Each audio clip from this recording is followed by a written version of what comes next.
Pada tanggal 2 Juli 1955, Pan American Flight 914 melakukan perjalanan dari New York ke Miami, Florida. Sebanyak 57 penumpang hari itu berharap bisa menikmati hangatnya matahari di pantai Florida. Pesawat lepas landas tanpa masalah apapun. Namun, 3 jam kemudian di mana seharusnya pesawat tersebut telah mendarat di Miami, malahan hilang tanpa jejak. Radar pada menara kontrol di Miami tidak mendeteksi adanya pesawat yang mendekat pada jam itu. Ketika mereka menelepon menara kontrol di New York, mereka mendapat jawaban yang mencengangkan. Flight 914 baru saja menghilang dari radar tanpa jejak sama sekali. Investigasi segera dilakukan untuk mencari keberadaan dari pesawat ini. Regu penyelamat segera dikerahkan di sepanjang rute penerbangan ini, namun tetap tidak ditemukan apapun. Total 61 orang termasuk kru menghilang tanpa jejak. Akhirnya, Pan American Flight 914 dinyatakan crash, meskipun sebenarnya kasus ini belum dipecahkan.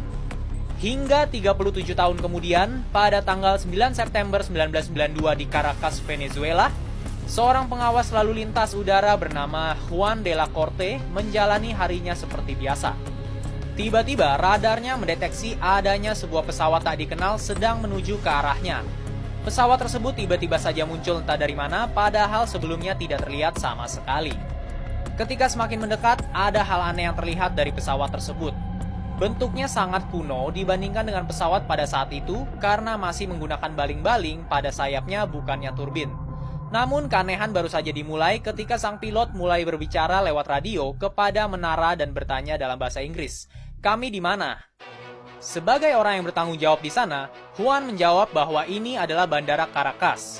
Kemudian pilot tersebut berkata bahwa ini adalah pesawat Pan Air Flight 914 dari New York menuju Miami membawa 4 orang kru dan 57 penumpang. Juan beserta rekan-rekannya pun semakin bingung. Ngapain pesawat dengan tujuan berbeda bisa sampai di sini? Dan kenapa bisa sampai di sini? Juan pun menanyakan beberapa pertanyaan lain dan apa yang ia dengar akan membuatnya terkejut. Sang pilot menyebutkan bahwa pesawat ini dijadwalkan untuk mendarat pada pukul 9.55 pagi tanggal 2 Juli 1955 di Bandara Miami. Hal itu sontak membuat seluruh kru menara pengawas terkejut. Namun, sebelum menanyakan beberapa pertanyaan lain, pihak Tower memberi izin untuk pendaratan. Setelah mendarat dengan selamat, Juan menanyakan pertanyaan yang dari tadi mengganggu pikirannya, yaitu, "Tahukah kamu bahwa hari ini adalah tanggal 21 Mei 1992?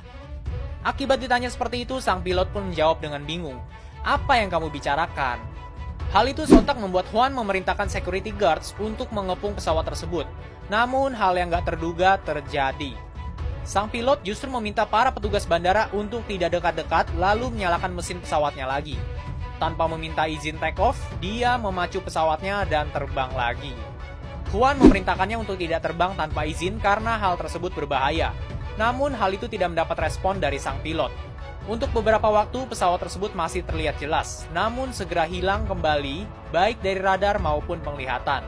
Sampai hari ini tidak ada kabar dan jejak yang terdengar lagi tentang pesawat terbang tersebut. Banyak yang menganggap bahwa kejadian di atas adalah hoax dan menganggapnya hanyalah sebuah cerita rakyat belaka. Malahan, ada yang menambahkan bahwa para penumpang tersebut telah berhasil pulang ke rumah masing-masing, namun penampilannya sama sekali tidak menua. Bagaimana denganmu, Fox? Apakah kamu percaya dengan cerita ini? Apakah cerita ini ada kaitannya dengan time traveling? Atau ini hanyalah cerita bohong? Tulis jawabanmu di kolom komentar.